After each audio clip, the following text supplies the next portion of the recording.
Hiya, it's Fred. We're now sitting in the shop. The George Elmy has gone into Tyne dock. We've done with trials.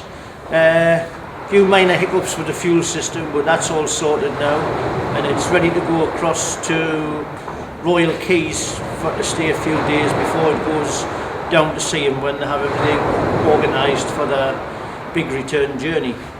So now we're busy, got our cradle back and got our workshop back, so we're having to strip the bogie down because all these blocks were put on especially to give our height to work underneath the lifeboat, give it a bit of space. But now they can come off, and we'll be putting some timber on, ready to prep up for a cobble coming in. So there's not going to be a lot of respite in between. I was hoping to get the fishing rod out and do a bit of pike fishing for a couple of days, but we're still getting snow here, and I'm getting a bit soft. I want to go fishing in a bit of warm. So anyway, everything's going very well. The boat looks well in the water. We're really pleased.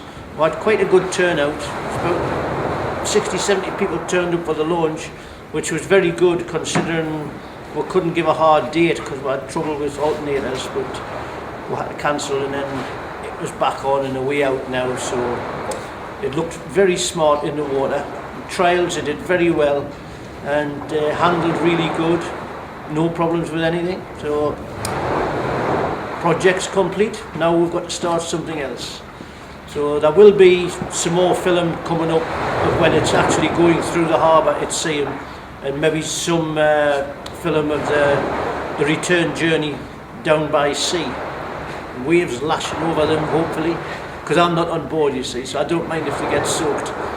So hopefully everything's going to be resolved in the next couple of weeks with the marina, and the boat will then be in its permanent exhibition place at Seaham Harbour, and really hoping they're going to have lots of visitors and lots of support. It's always an ongoing programme with a charity situation. They're always fighting for funds and donations, so if anybody feels generous enough to make any donation towards the trust to keep the whole project alive and an on-running upkeep of the building, it would be appreciated from them. So that's it, end of the George. Thank you very much.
Sit in the boat and I've got Dad's got one.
Just a little side note away from the George Elmy. Now that we've got the boat out, we'll have a few jobs to carry up on.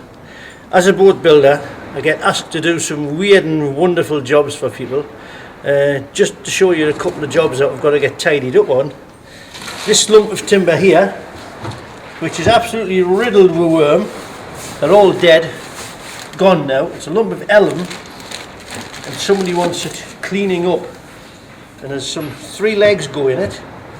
It's actually a 17th century portable pig slaughtering bench of when the slaughtermen used to go around and slaughter the meat for the farmers and that on their own property, and they used to carry this board round with them. So that's a little bit of history there. So that's one job we're doing. On the floor here we'll have some 5x4 oak, which we're marking out, and we're cutting mortises out of them. This is for a fence for somebody. Now if you look behind, we're here. These are the finished jobs with the mortises out. They have to be squared right through. That's another job what we're finishing with. There's 20 of them to do. And down here, something a little bit more different. There's a cannon. It's actually a working cannon, but it's been used to start some yacht races and stuff like that.